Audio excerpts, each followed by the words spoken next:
short stories and novels, I think, in regard to structure, with a novel, you might say be working towards a three-act structure, and the inciting incident may be 10, 20% into the book. Mm-hmm. And so maybe with the short story, starting as close to that inciting incident as possible is a great way to grab engagement right at the beginning. We don't really have the time to sort of, build up this big, start as late as possible. Would you say that would be your advice? Well, yes. As a matter of fact, what I was thinking about when, running through the whole notion of the short story is the definition of a story is beginning, middle, and end. Your beginning, I believe in most cases, should not be, saddled with adipose tissue. In other words, I've read stuff where the opening is a jumble of backstory. Backstory should be folded in, like the ingredients into a cake. They should be folded in seamlessly throughout and not just lumped at the very beginning. I like to begin in the thick of the action. Whatever it is that starts the story moving and keeps it moving. Your ending obviously should end, with an incredibly satisfying conclusion, but I think it's also very important that the middle not be weighted down and dismissed as just connective tissue. Something has to happen between that wonderful opening in media res and the conclusion where you just really deliver, the reason for having read this 10-page or 20-page story. So I think it's also important not to just let the middle sag. I think it's important to keep the story moving. I'm a real fan of editing out anything that's flabby and just having it just be incredibly streamlined. And how I've managed to do that, like I said, is by doing 5 drafts of the story, and the last one being an out loud read where if this just doesn't make sense, it's got to go, or it gets edited. Just like what you're saying there. Sorry, I'm getting some feedback. Someone's okay. So what you were saying there, though, I really feel like that. 3 years ago, I was in a class and was doing a short story, and I made that mistake. I had submitted it because it was a writers group, where we would put our work out there. And I made that mistake. I found that the story, I was putting too much information at the beginning of the story, and the story really was starting like the 600, 700 words in. So how would you suggest, when a writer sits down and they put together this work, that they can really identify the start of the inciting incident there, and they're not feeling like all this information that they've got beforehand, that they can actually cut that out, that they can, or move it in and put it around somewhere else in the story? Sure. Well, I think it's absolutely imperative to be well read. I read every day. I have, books in the downstairs that are the downstairs books, and I have books in the upstairs that are the upstairs books. And I read a lot of short stories, and I read a lot of novels, and I read a lot of writing magazines.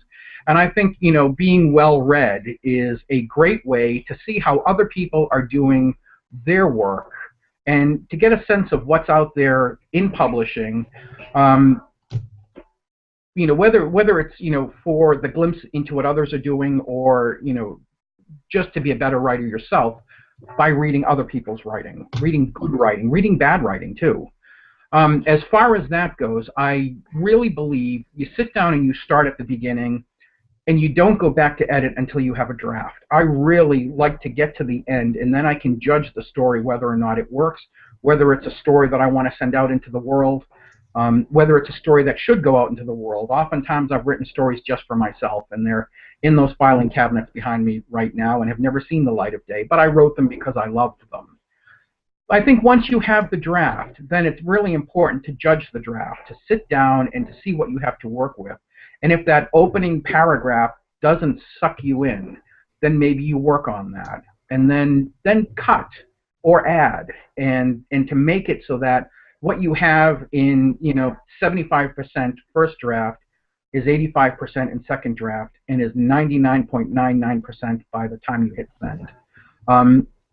The other day, I had the distinct joy of spending an entire Sunday with one of my favorite friends and writers who is also a publisher, and I listened to several of his novel chapters, and at the very beginning of one of them was this line.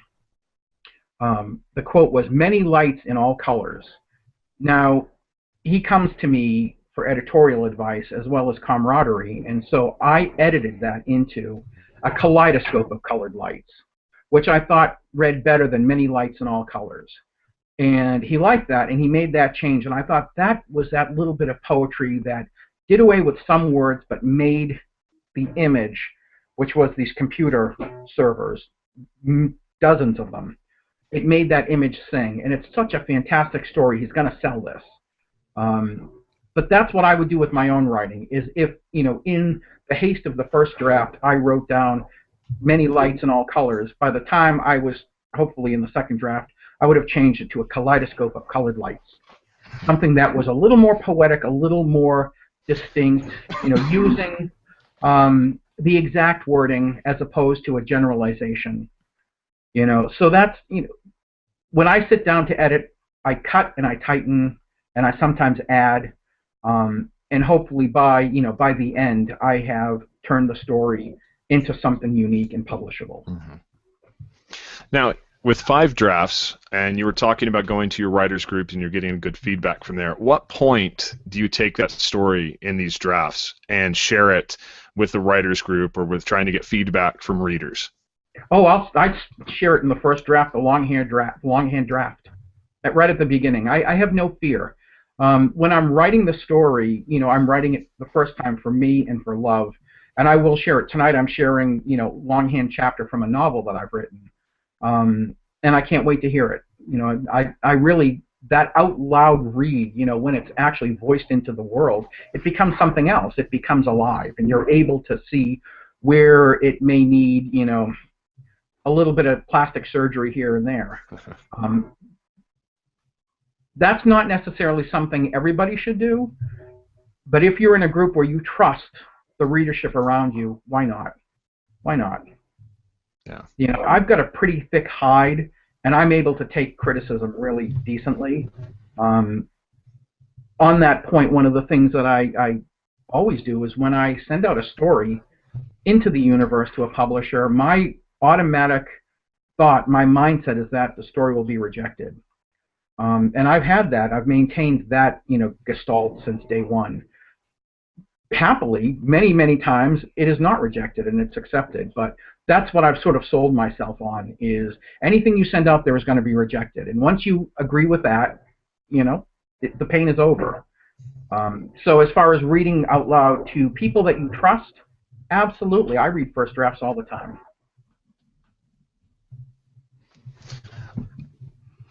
I get a little scared. I always get a little nervous about reading stuff until I've gone through it a couple of times. So good on you that you're brave enough to do that. Well, I don't know if it's bravery. It might be stupidity. I don't know. I'm fairly fearless, though. I worked for Paramount. After that, nothing. Nothing compares. Thank you for listening, and come back next week for more.